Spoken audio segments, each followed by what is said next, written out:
let's pray. Sorry about that. Actually, I've decided that for every of my class, I'm going to be. I didn't want to do it before because I don't know the religion of some people's in the call. I mean, so that was why I didn't want to do it before. But at this point, I think I'll be doing it. So please pardon me. Let's pray. So, in Jesus' name. In the mighty name of Jesus, Heavenly Father, King of Glory, we thank you for this opportunity once again. We thank you for the grace to be able to come together and gain knowledge. We say, may your name be exalted in the mighty name of Jesus. We commit this class into your able hand, O Lord. Go before us and make things so easy for us in the mighty name of Jesus. We commit the network into your able hand. We commit the system into your able hand. We commit whatsoever device we are using into your able hand. Let everything work in our favor in the mighty name of Jesus. We shall not have any issue. We shall not have any reason to stop the class instantly like that in the mighty name of Jesus. In Jesus' mighty name I've prayed. Amen. Okay, so let's continue. Um Okay, so I said we'll be working through scheduling meetings across time zones using Calendly, then the video call professionalism, and also depending on how time permit us, we'll be entering our week 2 course outline, which is we'll be talking about this too, which is the difference between task and project, these things like this. And this is for project management, project managers actually, because as a virtual assistant, you don't know who you're going to be working for, that you will need to undo projects. Yes, you need to undo projects. So we're going to be talking about that also. So I just pray that we have enough time for everything actually. Okay, so now let's get into it. Let me change my screen and share.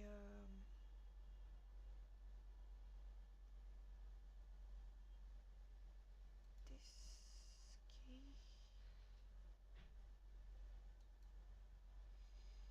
God, I just pray I don't have issue with these people again, because if I do,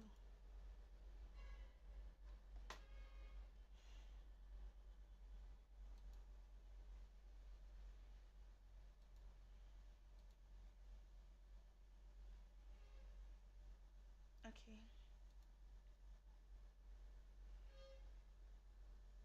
Okay, so let me just leave it like this. Yeah, let me leave it like this. Okay, so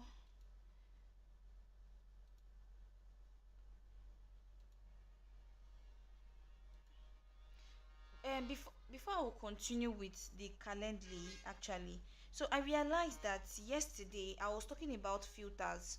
Yesterday actually, yes, I was talking about filters yesterday, and I only explained. Okay, sorry, I think someone is trying to join. Okay, so why did you give that noise? Okay, so I only explained um the first part in what I call filter. So I'm going to explain it again. So I said a Gmail filter. A Gmail filter is like having a smart assistant. Let's put it like an AI. Let me just use that word inside your email.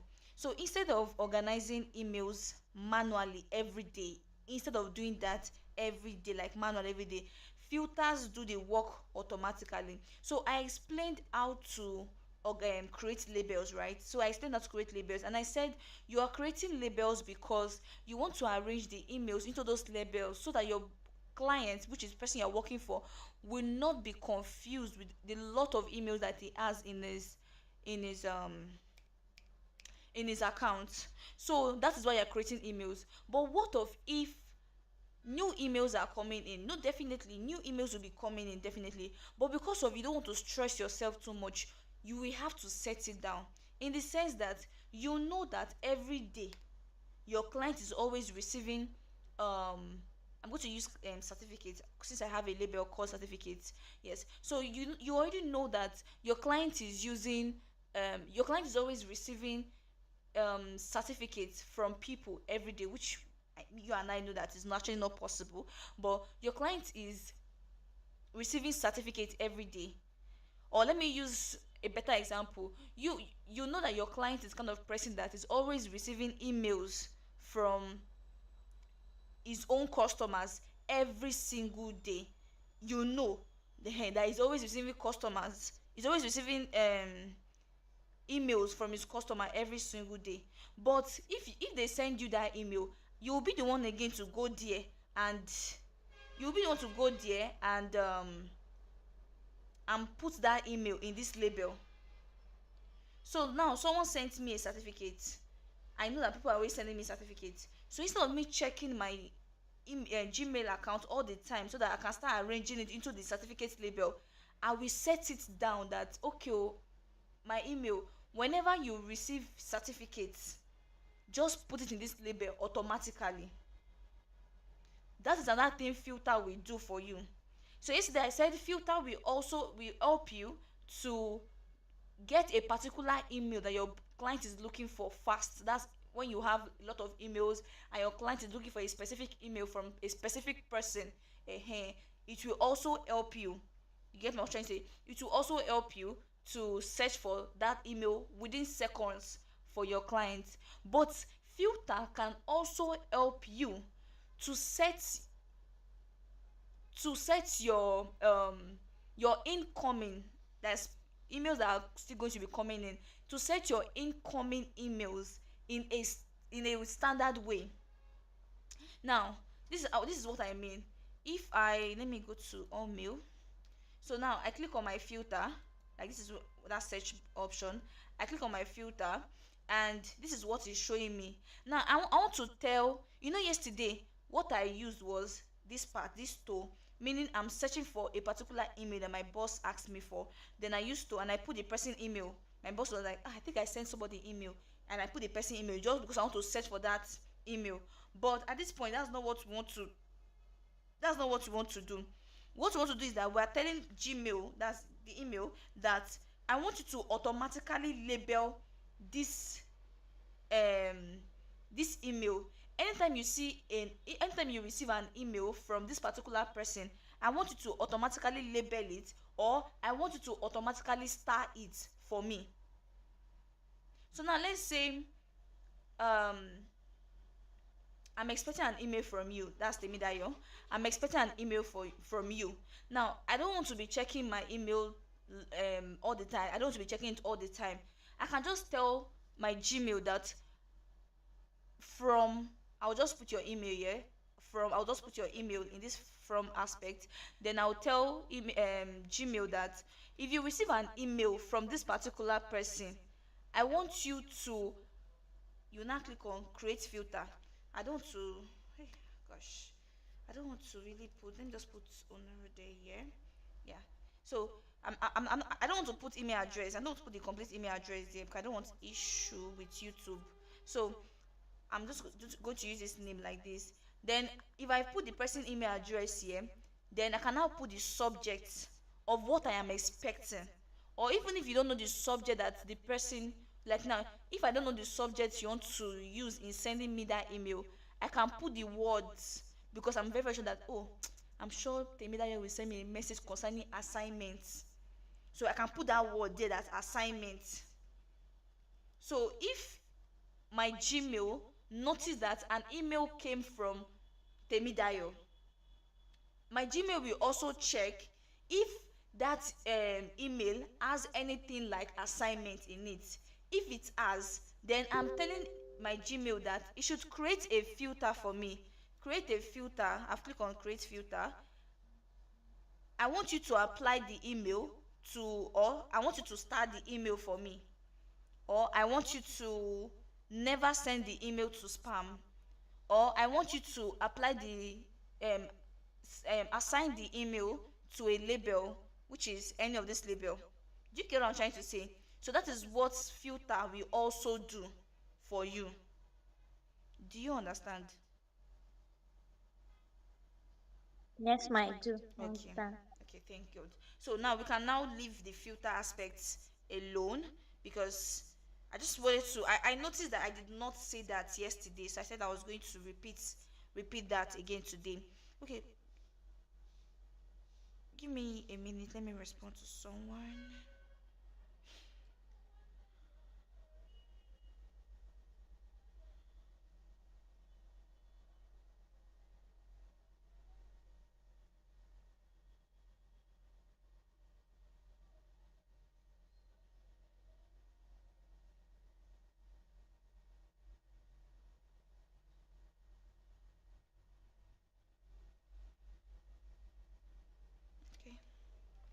Okay, so we can continue.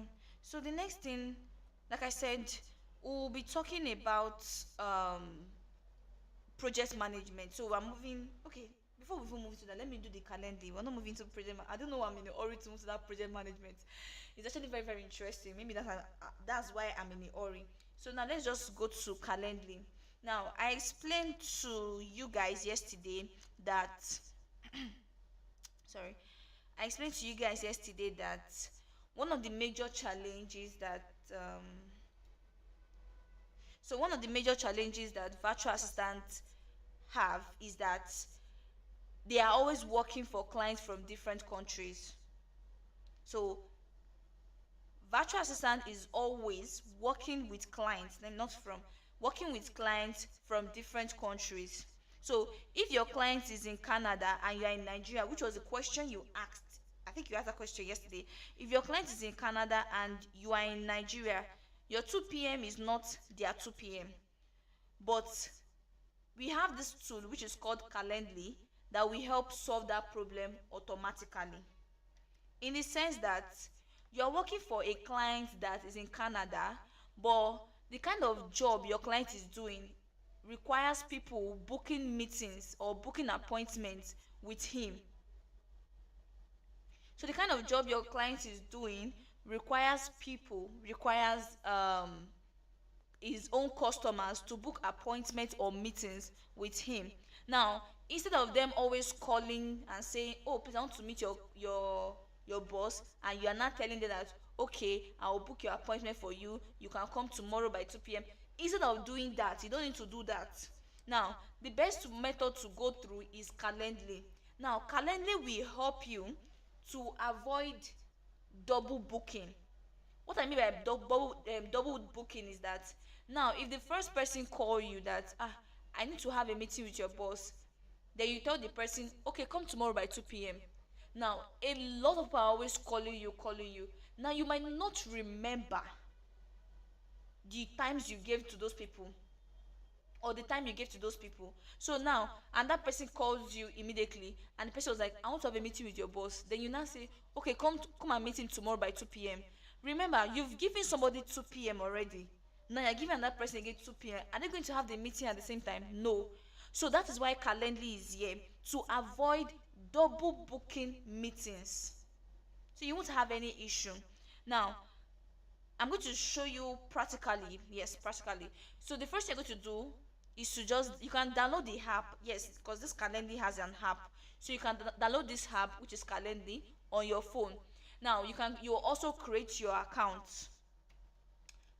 Sorry. Sorry. So you will sign up, like create an account in this. Now I've created my own account already. They will also ask you to connect your Google Calendar to it, so that whenever somebody book meetings, so you connect your client's Google Calendar to it, so that whenever somebody book a meeting, automatically your client is going to receive it in his Google Calendar, meaning he will see a notification in his Google Calendar that he has a meeting with someone tomorrow by 2 p.m. Yes, so this is going to make your own work easier, and also easy for your client also. Now the first thing we are going to do, once you have signed up, once you have created your account already, the first thing I'm going to do is to click on this create right here, is to create an event. Now we have different event types. We have the one-on-one, we have the group event, we have the round robin. Now this one-on-one is for mentorship, basically is for mentorship. Okay, so you have a question. Okay, I'm all yours. Sorry, ma, your screen. I'm still seeing the Gmail. I'm not seeing the calendar. Oh, sorry. Sorry about that. Um,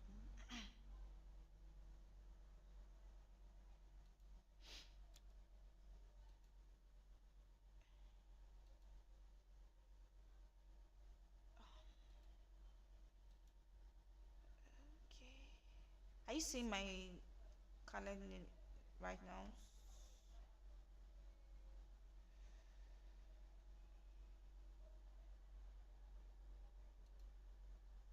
Yes, ma'am.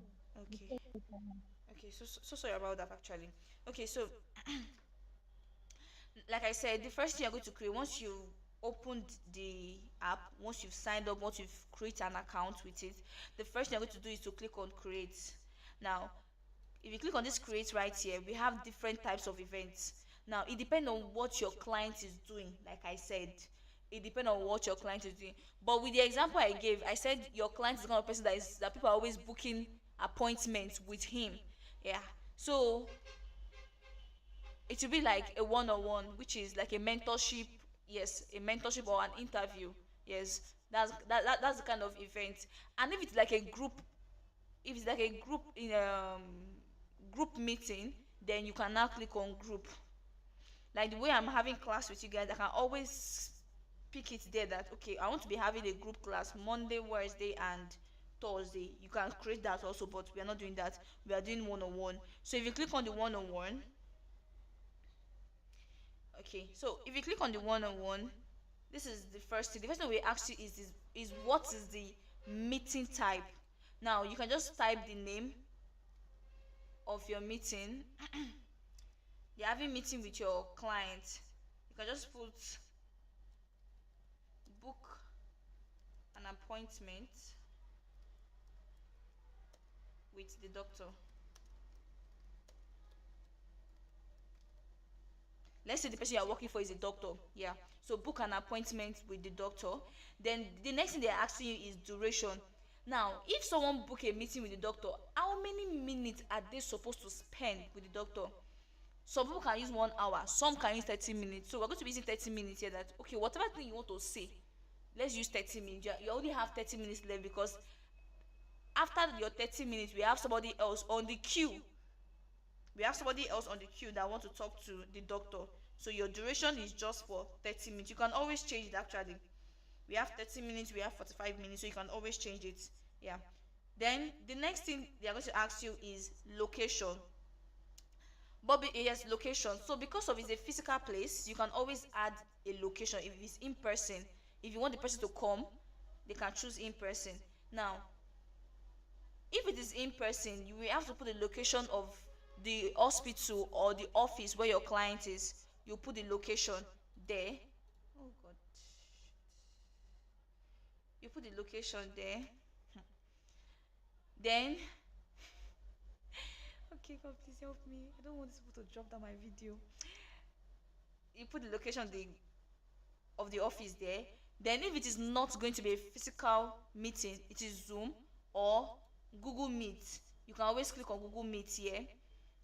So the moment you click on Google Meet, automatically, because of your Google Calendar is attached to it, and I explained to you guys yesterday that your Google Calendar, whenever you are creating an event on Google Calendar and you are using Google Meet as the venue, automatically your Google Calendar will always bring out a link for the Google Meet meeting. Like they will always bring it out. So the same thing with this one. If you just pick that the location is Google Meet, meaning we are going to be meeting through an online call, if you pick it, it is connected to your Google Calendar. So instantly, your Google Calendar will also generate a link for the call. That's for that. Then the next thing is the availability. I'm going to click on okay, let me just click on this availability. I want to edit it. I'm going to edit the times that my clients are going to be available. So edit. Now this is where you will need to speak to your client. Oh sir, when do you really want to have meeting with people from outside? I know we have in what they call it? I'm trying to look for the word. Okay, in-house, yes, in-house patient or something like that. I can't really remember if that's the word. Yes, so people that are from the hospital, the doctor can always meet them. The people that are from outside, they are the one that is booking a meeting. That's the house. I mean something like that. Sha. I don't really know. So the doctor wants people from outside to also book meeting with him. So the next thing, okay, okay.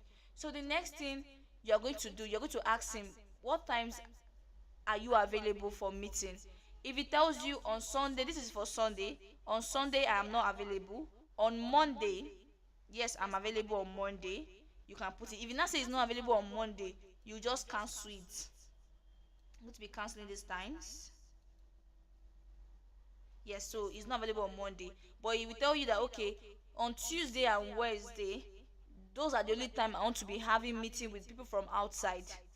So that's Tuesday and Wednesday, right? So from Thursday you remove it. It's not available. Let us remove it.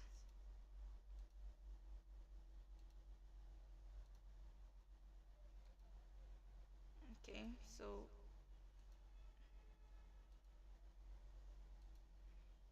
so now this shows that on Sunday is unavailable, on Monday is unavailable, Tuesday and Wednesday is available, but don't worry, we're still going to adjust this time.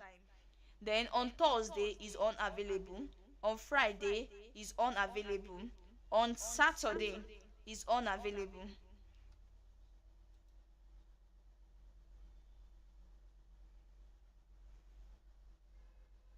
Okay, so tell me that your hand is up. Ma, I wanted to ask that the questioner, this one now is just for a meeting for a single person, right? Just for Yes, one booking. yes. Just like okay, you want to have a call with me. Yes, if you want to have a call with me like privately, exactly. So this is what it is, one on one. Do you understand? Yes, ma, I understand. Okay, so let's continue. So now it's only available Tuesday and Wednesday. Now we want to adjust the time. This time is not for us, we want to adjust it. So I'm going to click on this first one. Now you will ask your client again, what time on Tuesday do you think you want to have meetings? Maybe your client will not tell you that okay, I think I can just spare 3 hours for meetings. 3 hours, right? Then you will ask him, sir, is it 3 hours consistently? In the sense that each person 30 minutes. So after this 30 minutes, do you want to have a meeting with another person immediately after that 30 minutes? You're going to ask him those kind of questions. Is it 3 hours that okay, 1 hour in the morning, 1 hour or 2 hours in the afternoon? How do you want the 3 hours to be? I don't know if you get that. So that's the kind of question you are going to ask him. Okay. So now the first one, once you ask him, he will tell you 9 o'clock. You click on 9 o'clock. Let's say the first appointment you want to have is 9 o'clock. Then you click on this ending time. So from 9 o'clock to 9:30. Because if you remember, it is 30 minutes. Then from 9:30,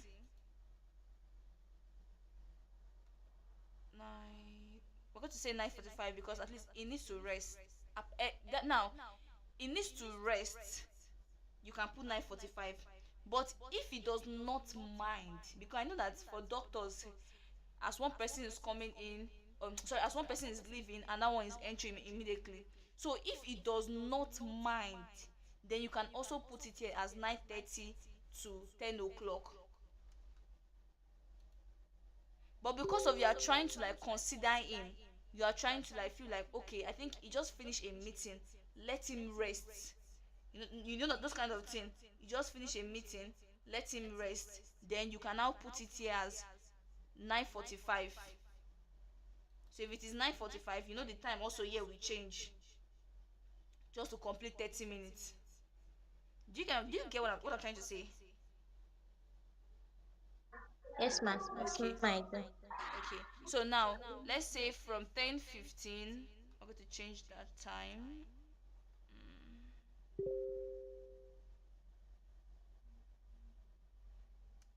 So we're going to say from 10:30. The last person ended at 10:15. So by 10:30 to 11 to 11. So if you look at this is like 9 o'clock to 9:30. This is like already 2 hours already. Yeah, this is 2 hours already. So the remaining 1 hour we want to put it in the afternoon. So let's say 2 o'clock to 2:30. 2 o'clock to 2:30. Now you can see that we need another time from 2:30 to 3 o'clock, or from 2:45, because we are giving our clients 15 minutes to rest. So from 2:45 to 3:15, we are going to click on this plus sign, which means a new interval for Tuesday. So you click on it. So you cannot tell it that from 14:45, which is 2:45, to where is it, to 3:15. So now if you look at it, this is like 3 hours has been removed for appointments. You can now copy this, because let's say maybe your clients want the same time for Wednesday also. You can just copy this. Let's cancel this. Cancel. So you can just copy this. If you copy this, they will ask you that where are you pasting it to, and this is Wednesday, right? So we cannot say click on Wednesday and to apply. So automatically the time that you use that you put on Tuesday is already on Wednesday also. So now we've created the available times for our clients. We've created it out already, so that if anybody wants to book a meeting with him, they cannot choose another time. They only have the chance to pick from these times that we have given them. So now the next thing we're going to look at after doing that is the time zone. Now this is West African time. This is Nigeria actually, because I'm in Nigeria. So this is Nigeria. Then if your client is in Canada, like you said, look for their time zone. I think Canada is, if I'm not mistaken, I don't know. Check. Okay, so this is for US, Canada. 13. So we can just choose. Okay, Eastern. Yes, Eastern time. Yes, this is it. That's for the US. If your client is in Canada, so put at the back of your mind that this Calendly that you're using belongs to your client. So it has to depend on where your client is. So this is the location of your client. So the time zone is it has to be US, Canada, I mean. Yeah. So that's for that. Then you can apply it. So now I already have two event types. So if your client is kind of person that he already has an event type, like maybe a group event type, I explained to you that we have three different event type, which is the one-on-one, the mentorship, and the I can't remember what's the last one again. I can't really remember. So we have three different event type. Now your client already have an event type with the group call, like a group meeting. So because of you are working on the time here, they are telling you that whatever thing you are doing here is going to update on the other event type that you have done. But we don't want this time to go, and we don't want the other event type to change.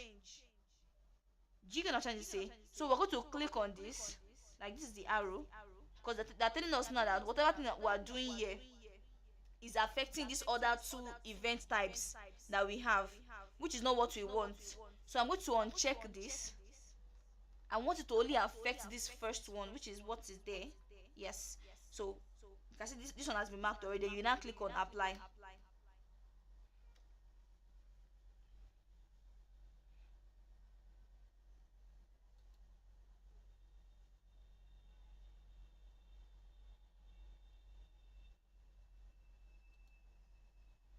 Okay, so it has been applied already. Now it's showing that it is being updated to one event type, and the event type is the one you are creating now.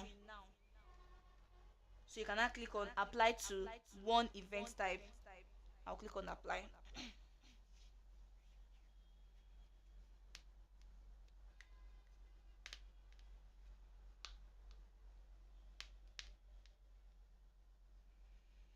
Sorry, I think the network is a little bit bad.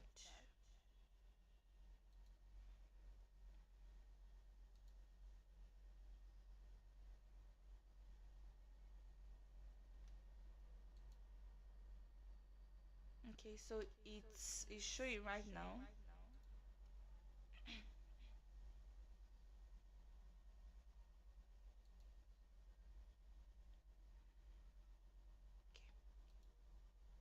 So it has been added. So if you look at our availability, the weekly hours: Sunday unavailable, Monday unavailable, then Tuesday and Wednesday is available, then Thursday unavailable, Friday unavailable, then Saturday unavailable. You can see the time zone here: Eastern time, US, Canada. Then you can now click on more of yes, more options. Click on more options.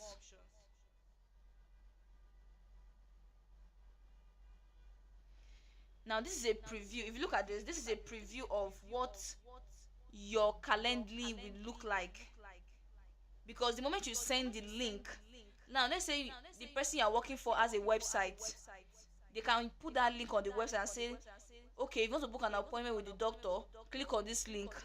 So once the person click on this link, this is what is going to appear immediately: book an appointment with the doctor, select the date and time. You can see Tuesday and Wednesday. This blue color that is given, that is only the time the doctor is available to talk to anybody. And the time zone, you can see the time zone here. Now we are not done yet, so we need to add a description, so that whenever they click on the link, they will see a description of what is going to be discussed. So you can just look for a summary of what is going to happen. Let me just put, you can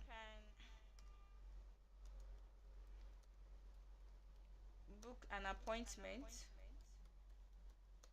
with the doctor, and he will attend to all your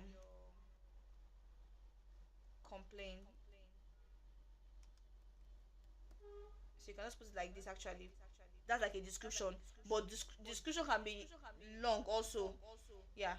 So the first thing, you can see the event type: book an appointment with the doctor one-on-one, which is a private session. Then this description, then this also is like a limit.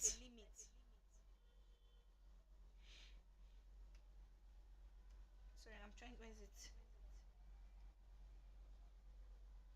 So okay, I've seen it. So you can set the maximum limit, like maybe, okay, now if you look down, I think we use 3 hours, right? Yes, we use 3 hours. So now, if your client feels like, maybe later he now feels like, you know what, I don't want to have meeting with a lot of people. I think the highest I should have in a day, is three people. Then you can now set the limit, that this is the maximum meeting that your client ought to have. Then we also have rules, busy rules, which is actually not basically important, but if you want to know it, you can know it. You can always connect your calendar. Yes, you can always connect your calendar, but it's not really not important, because as long as you're already doing this already, you don't need that. Then the second one is booking page options. Let me see that. So this is the link of how it's going to appear when you send to somebody, book an appointment with the doctor. This is the link. Then show the available start times, which is the 30 minutes that we've picked. Then the time zone display, it has automatically detect and show the times in my invitee time zone. So what this thing mean is that, because of your client is in Canada and your time zone is in US, Canada. The moment your the moment somebody want to book an appointment with your client, let's say I want to book an appointment with your client, I'm in Nigeria, your client is in Canada. The moment I want to book an appointment, I'm going to be seeing it in my own time, in my own time zone, just like what I explained concerning the Google Calendar also. So that's what this thing means. It means that calendar will automatically detect and show the time in your invitee time zone. It will show the time in my own time zone, so that I can understand when I will be available to book an appointment with your doctor. Then the next one is invitee form. Now you want to get some information from your um customers, let me put it that way. So now the first thing they will do, this is like a form, it is necessary for them to put their name and their email. We can also check this means that they can put their name. This means that if this person has had a discussion with your doctor before, then the moment they click on it, they will see their name like autofill, to show that they are returning customers. So which is autofill, their name, their email, and their phone number. Then the invitee guest, do you want your invitees to add people you don't want? Then you remove it, which means that as you are booking an appointment with my doctor, do you have the right to add somebody else to the call? You can easily say no, I don't want it. So now the first question, you can ask question. Okay.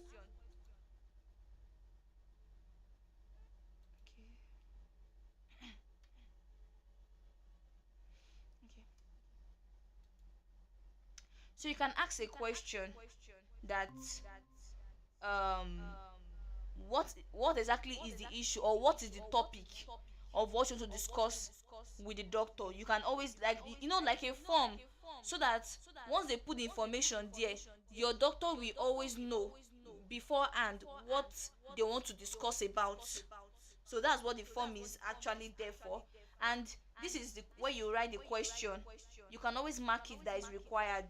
If you are filling a form and you are seeing asterisk in that form, it means that it is required, meaning you cannot jump and pass. You have to fill it.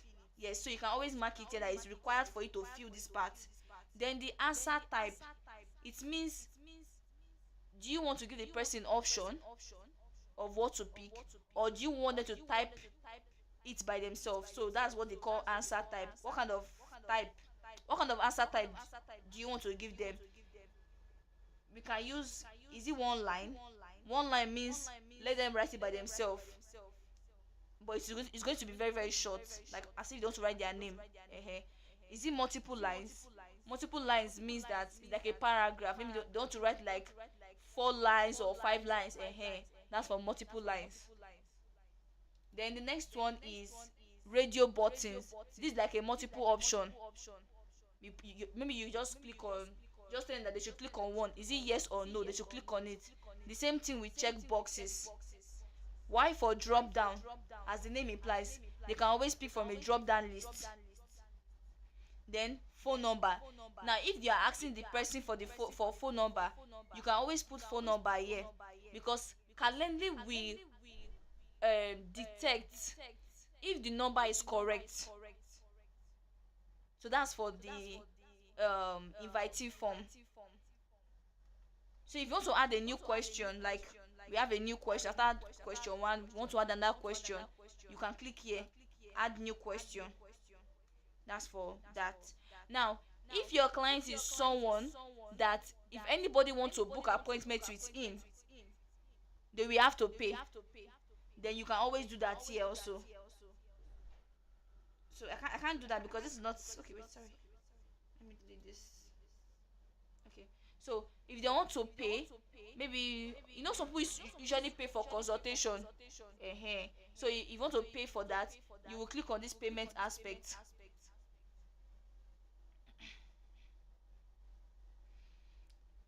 Sorry, okay, so you have to connect it. Actually, you have to connect it to either PayPal or Stripe. I don't know if you've ever heard of these two um stuff before. So either PayPal or Stripe. So you're going to connect it there, so that before they can book their appointment successfully, they are going to pay. They will pay their money, so that they will not come and stress people when they come to the office. They will pay. So for notification, the moment they okay, so the moment they sign up, like the moment they pick or the moment they book an appointment with your doctor, they will receive a calendar invitation immediately. Like they will, like, it's as if calendly is sending them a message that you successfully booked an appointment with this particular person. That's for calendar invitation. Now, email reminders. Now, this is not an upgraded version, but people that use this mostly, they are always paying for it. So because of, they want calendly to send their customers a reminder. Now let's say somebody book an appointment with your client, that, oh, I'm having a meeting with your client today by 2 p.m. You don't need to call them to remind them. Calendly will do that. That's if I turn this on. Calendly is going to remind them through email that they have 1 hour to their appointment. If the same thing with text reminder also, Calendly will send them a reminder through text. In fact, you don't even need to touch your phone or anything. Calendly will just do everything. Now, email follow up also, the same thing. If it is 30 minutes to the appointment, they will send you an email. So that's how it is for notification. But this is actually for a paid version, actually. Yeah. So the next one is confirmation page. I think that's the last one. So confirmation page. Now they will, no, I said they will send them an email telling them that, oh, you've successfully booked an appointment with this person. So once they book the appointment, Calendly will display their confirmation page. Then it will also, for the this, because this is for page paid version, I mean, it will also give them a link again, that do they want to schedule another event. It is so easy that you don't even need to stress yourself too much. All what you just need to do is for you to ask your client.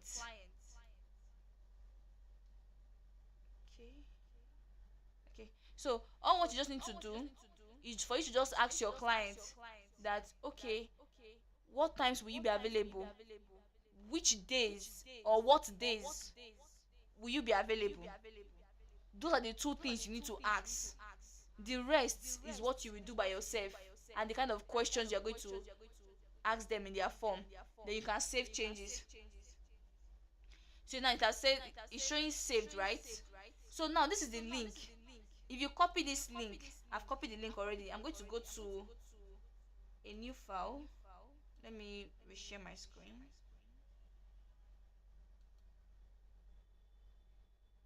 I'm going to a new tab right now.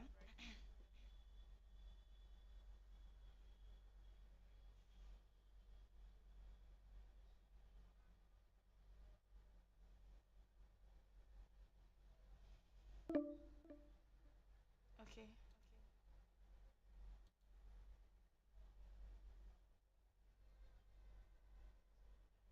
Can you see my screen now?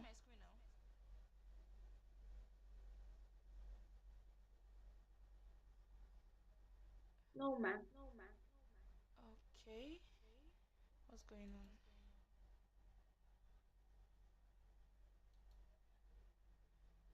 Please, the moment you see it, let me know.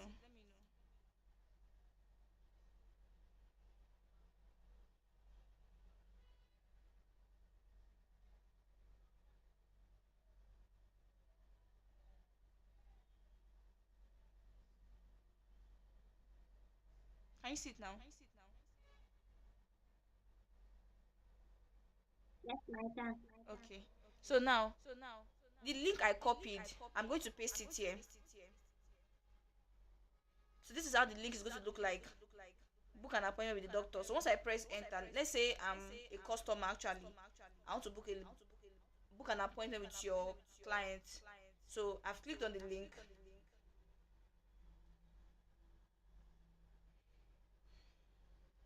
Sorry, network is kind of like bad.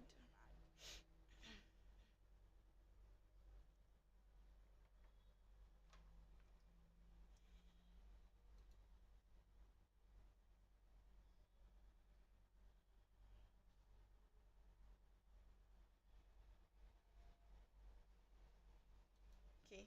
So now look at it. This is how it's going to appear. This is how I am seeing it. Yeah, so this is how I'm seeing it. Book an appointment with the doctor. Look at the description that we added, the short description that we added. Then it is showing you the duration, which is 30 minutes. It is also showing you the location, which is a web conferencing details will be provided upon confirmation. So once they've booked their appointment already, they'll receive the link for the Google Meet meeting. So now they can now pick a date. So let's say I want to pick, you can see this is my time zone. Remember, we created this meeting through um we use the Canada time zone. But now because of I'm in Nigeria, so it is showing me my time zone already.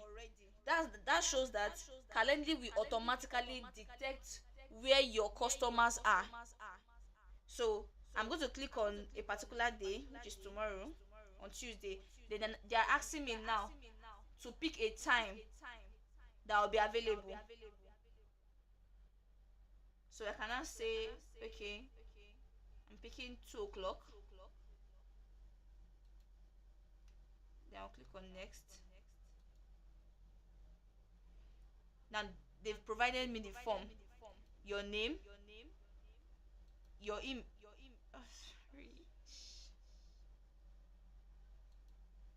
your name, your email. Then share anything that will help you in this meeting. So you put your phone number. You know that we did not create a question, like, if you look at, if you remember, we did not create a question. So as me actually typed in a question, it will appear here also. So this is phone number. Then the person can now schedule event. So once they schedule event, the person is going to receive a notification. So I think that's basically everything about it, about Calendly. Do you understand? Yes, ma, I understand. But I also have a question. Okay. What if like two people pick the same date and time? It's not going Like, to be how would that possible. be sorted out? It's not going to be possible. So the main reason why I said it's not going to be possible is because, let me go back.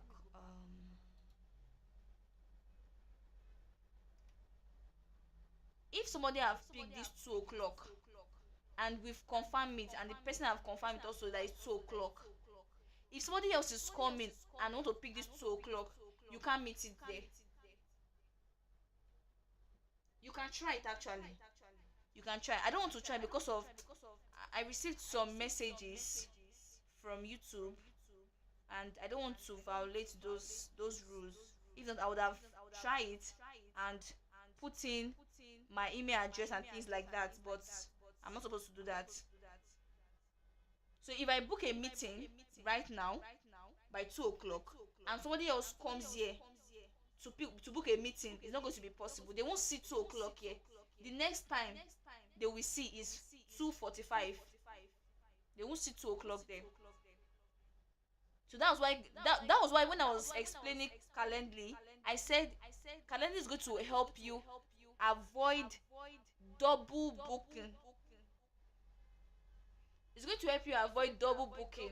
So it's not going to, in fact, you can't ever have any conflict at all.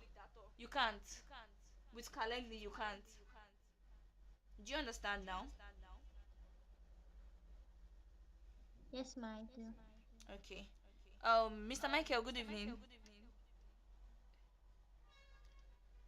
Good evening, ma. It's nice to see you this evening again. Sorry, ma, I came late, though it was my network. Oh, I was even thinking maybe because of work or something actually, but it's fine. No, if you look at the telegram, I dropped a message even asking that I was not going to have class today, not even knowing that the class is on. Oh, I'm just seeing it now. Oh, sorry. I didn't even notice it. Okay, that's nice. You can always watch the recording actually from the beginning of what we've said. All right, ma. Thank you, ma. Welcome. Okay, so the next thing we'll be talking about is video call professionalism. So and okay, let me share this again.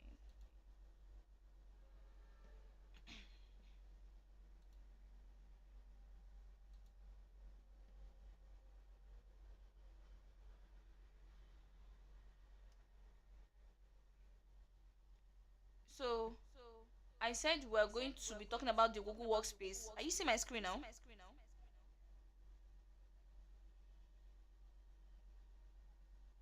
Yes, ma. Okay. So I said we're going to talk about the Google Workspace. So I've already talked about Gmail. I've talked about Google Calendar. I think that's where we stopped. Yeah. So right now I'm going to talk about the Google Meet and Google Drive. But let me start with Google Drive. Okay, so Google Drive is, I don't know which is iPhone here, but Google Drive is like iPhone have this cloud backup or something like that where you save your documents and things like that exactly. So the same thing with Google Drive. Now, whenever you open your Google Photos on your phone, they will tell you that you should back up. Where are you taking the backup to? Is in your Google Drive. It's going to be saved there. So Google Drive is just like a backup that even if you lose your system, like your laptop, or you lose your phone, as long as you've saved important documents in your Google Drive, once you get another phone, you can always access it as long as you've put your Gmail account, like your email address. As long as you have put it there, then you already have your documents back. So it is just like, it's basically there's nothing much there actually. It's basically you organizing it very well. Like now, let me go back. I'm going to go back to my drive.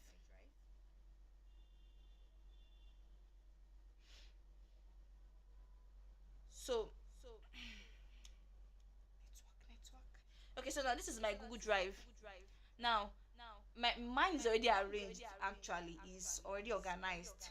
But if you're working for someone that they have their Google Drive is scattered, in the sense that they have okay, now look at this. This is for quad 3. So now let's say they added the data analysis tax and virtual assistant tax together. It does not make sense because by the time you open it, you'll be confused that okay, which one is data analysis tax? How will I know which one is data analysis tax and which one is virtual assistant tax? So it is now left for you as a virtual assistant to organize it, to arrange it, just like what I did in mine. Let me go back again, sorry. So I created a folder first. Network. Okay, so I created a folder first. This is how to create a folder. Just right click on it, like in this place here. Just right click on your using your mouse. You can just right click. What's going on? Okay, try to find this. Okay, so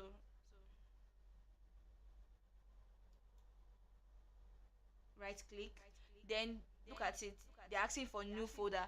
You can click on new folder. If you click on new folder, you can name it quote. Let me just put quote one. So quote one. You click on create.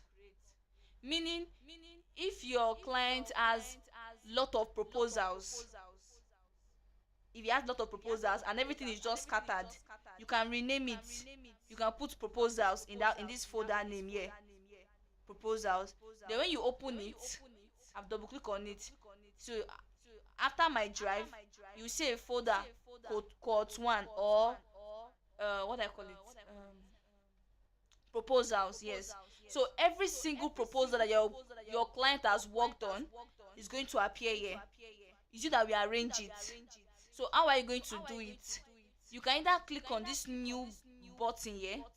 If you click on new, they will ask you, do you want to upload a file? Now let's say yes, the proposal that your client worked on is a file, so you want to upload it. You click on file upload.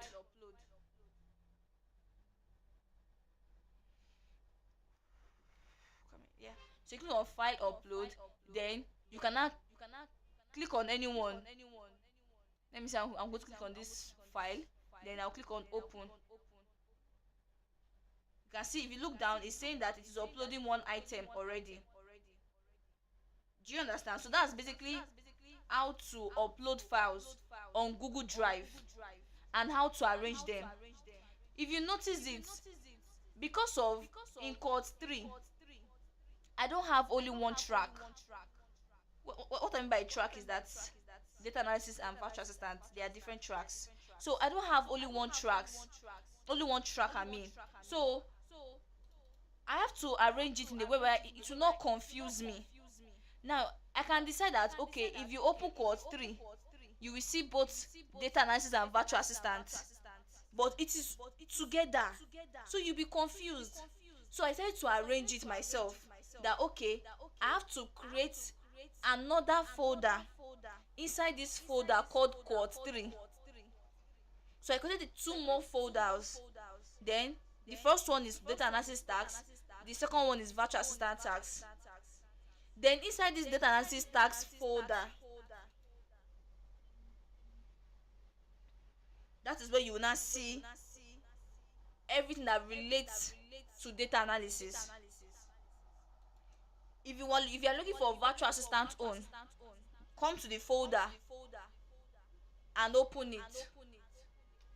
So you organizing it will relieve stress from your client, because he does not have to start looking at it one by one or getting confused. No, he does not have to do that. If your client Google Drive is well arranged, he won't be confused. If he's looking for a file, he can use 1 minute to get to that file, instead of spending 5 minutes, 6 minutes looking for a file that is not even lost. So that's how it is for Google Drive. I've showed you what Google Drive is and how to upload documents in Google Drive. That's just it. Don't worry, we'll still come back to this Google Drive, because we have some other things we're going to work on that is still linked to your Google Drive. So now the next thing I said I was going to talk about is let me check out our communication. Now, video call professionalism. So clients judge professionalism heavily during meetings. Yeah, clients judge professionalism heavily during meetings, in the sense that, you see, we have different platform or apps for meetings. We have Google Meet, we have Zoom, we have people also use WhatsApp also for meetings. So we have WhatsApp. Anything that will relate to you doing a video call is a meeting. Do you understand? So now they have the professional side of it. So now if you're having a meeting, whether through Zoom or through Google Meet or whatever, always demonstrate the habit of muting your mic when you are not asked to talk. Like, if you are not asked to talk, please just mute your mic. It saves um it saves other people, so that they can it saves other people in the case, in the sense that they can hear what the speaker is saying. So recently I was in a video call with someone, not really with someone, with I was actually in a meeting, but there was a particular person that unmute his mic, and I was like, don't this person know that the fact that you unmute your mic shows that you're not even focusing on what we are doing, because we could even hear your voice. We could hear your voice, you're talking to somebody else. One. Two, because of you are talking and your mic is not muted, not everybody is focused on what the speaker is saying. Now people are not focused on you, so that's like distraction, and it is not allowed. So if you're not speaking, mute yourself. If you want to talk, you can always raise your hand up, because they will tell you that the fact that you just unmute your mic and talk, it shows that you're not professional. It shows that you are trying to cut off the speaker. But if you raise your hand up, the speaker can see that you have raised your hand up. So it's only when he or she is done speaking, they can now ask you to talk. That's a professional way of doing it. So now these are the video call etiquette. The first one, join meetings early. The second one, dress neatly, because you will have to on your camera. That's what people need to understand. If you're in a professional setting, like I joined a group recently. It's for entrepreneurs actually. So entrepreneurs assembly, and these people are not just only in Nigeria. We have people outside the country also. So it's as if I am trying to connect with like-minded people, like the entrepreneurs. Yes, I'm trying to connect with them. So I joined them, and when I checked the group, I saw that we're over 200. Most of them are not even in Nigeria. So the first time I joined their call, I just joined, and I was not even in a good place actually. To be honest, I was not even in a good place to even say I want to turn on my camera. So, but that was the first time I was joining. So when I joined, we're still waiting for the speaker to start. But I noticed that if anybody joined, they will on their camera. If anybody joined, they will on their camera. The faces was not too much. I was like, hey, it's gone now. Wow. The face was too much. So when the speaker came on board to talk, the speaker said it. They said, no, the speaker did not say it. I think it is their method of always playing a video of video call professionalism. Like, I think it's their method, I don't know, but I think it's their method of always doing it, because they feel like new people are always joining them. The meeting is always once in a week, so they always feel like new people are always joining them, so they are always playing that video. So in the video I saw it there that they said always turn on your camera, so that people can know who you are and who is talking. So in a professional settings, as a virtual assistant, you have to turn on your camera. Let the people that are there know who they are talking to, or let them know who is speaking to them. You cannot turn off your camera. So for you to on your camera, it means you have to dress neatly. They say the way you are dressed is the way you be addressed. It's not only physical, even if it's online.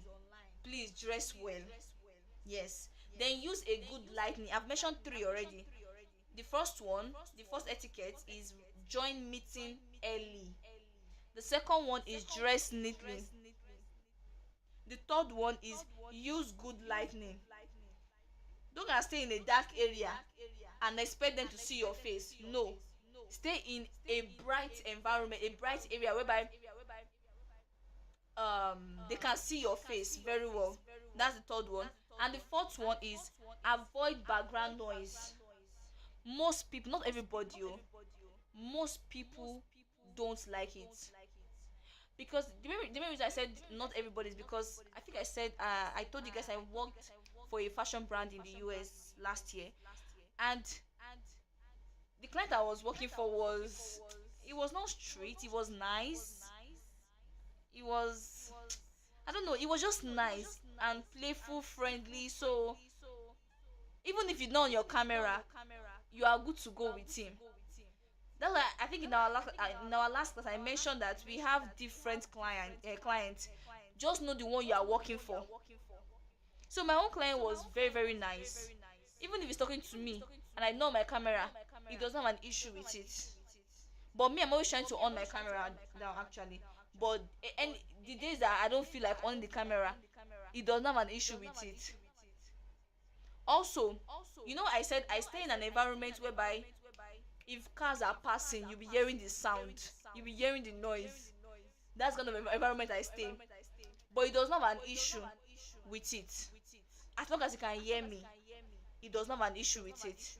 But the same thing I am trying with this my particular client. If I try it with another client, there might be an issue. So every client with their own preference, every client with what they want and what they like. Now another client might feel like, oh, that noise I'm hearing is like a distraction to me, can you please leave that area? That's for another client. So it just depends on the kind of person you are working for actually. So I've mentioned four. The fifth one is maintain eye contact with the person you are talking to. Don't start looking sideways as if you are distracted. Don't start looking sideways as if you are not listening to what they are saying. Then the sixth one, which is the last one, do not interrupt. It's very very important. Always wait until they ask you, do you have any question, or raise your hand. Do not just unmute your mic and say, hello sir, hello sir, I want to say something. What do you want to say? Keep it to yourself. Just just keep it to yourself, because it does not show that you are professional. So a client may actually forget your words, but they will remember how professional you looked, how professional you were during a particular meeting. They will always remember that. So that's basically everything concerning the video call professionalism. So the next thing we'll be talking about is, which is what is now our, let me check, um where is it, in our week 2 course outline. The next thing we're talking about is our week 2 course outline is saying tax and project management for virtual assistants. So we'll be talking about how to keep clients organized with Trello, Asana and Slack. Now these things I mentioned are just tools. They are tools that is being used to help project management people to stay organized. Now don't say is administrative virtual assistant how to do, I don't want to deal with anything project. You will deal with projects, not in the sense that you are working on project, but you are a virtual assistant, you are the right hand to the CEO. So you, after the CEO, you are the next person. The people that are under you are the staffs that are working for your CEO. So your CEO might not directly communicate with them, but he will communicate to you to communicate so that you can communicate to them. So you're going to need these tools to make things organized. Yeah. So before I continue with this, I would like to receive questions now. So if you have any question, let me know.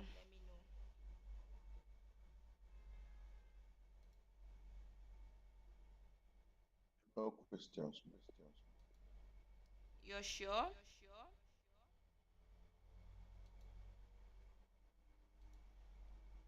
Yes, ma'am. Yes, ma'am. Okay. Tell me, do you have any questions?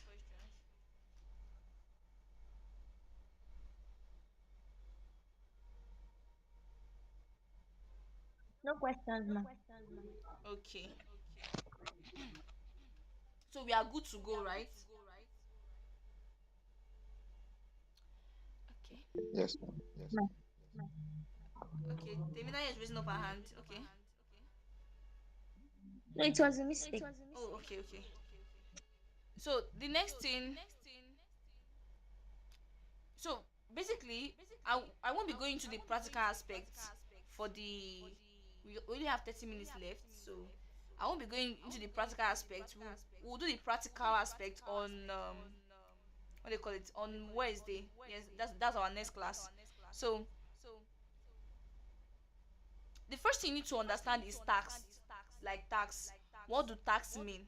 So I'm sure you all know what tax means. So a tax is a single thing that needs to be done. For example, you replying to email is a tax. You scheduling meeting is a tax. You creating reports is a tax also. Then what is a project? Now, a project is a group of tasks working to working towards one goal. I'll repeat that again. A project is a group of tasks working toward one goal. For example, let's say um, you work for a particular client that is okay. Let's say you work for me. Okay, let me put that way. You work for me as a virtual assistant, and in my company, we don't have a website yet. But the people that are under me, I'm going to tell them that they should create a website. They should create a website. Now, creating a website is a project. That's like launching a website here. Launching a website is a project. Now, what are the tasks inside that launching a website? The first thing, they will have to design the website. The second thing, they will have to write content. That's content like the write up. The last thing is to test the website. So those are tasks. So that I said a project is a group of tasks working toward one goal. The goal we have is to launch a website. But what are the tasks? The tasks are, let us design the website, let us write the content, and to test the website. So that's what it is. Then what is a workflow? Because basically right now we're talking about tasks, project, and workflow. So I've explained tasks, I've explained projects. Now, what is a workflow? A workflow is the step-by-step process for completing work. So now, when a customer orders something, the first thing the person will see. Sorry. So when a customer orders something, the first thing we are going to see is receive order.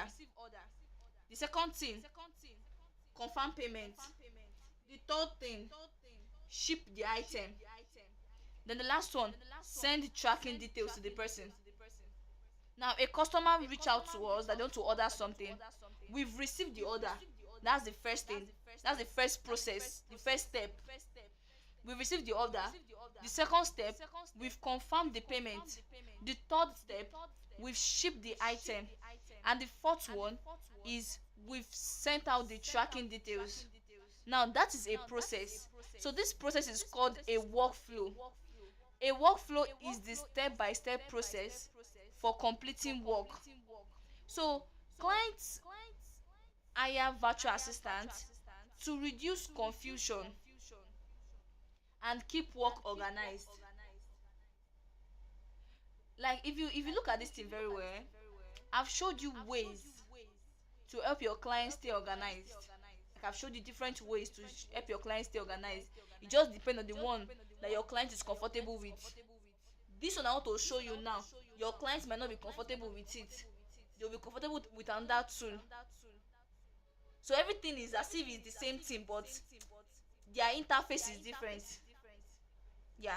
So I'm going to be talking about the first tool, which is Trello. I'll just should I talk about it? Okay. So I know that if I talk about it, it means I have to go into the practical aspects, and I don't want us to go into the practical aspects without you guys getting the app. So if you're using your phone, you can download the app on your phone. Actually, Trello. That's the name of the tool we are going to be working with. Trello, Trello. LLO.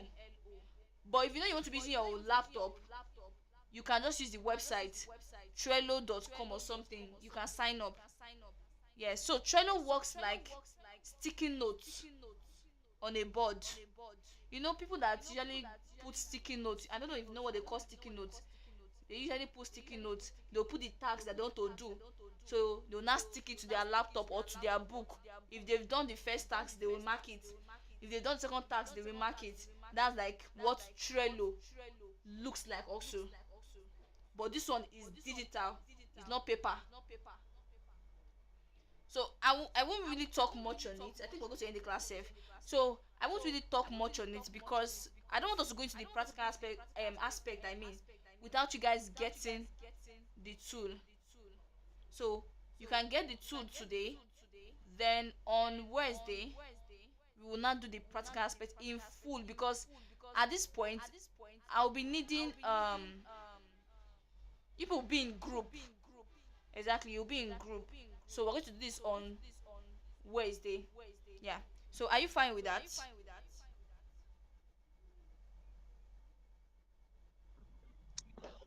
Yes, ma. Okay.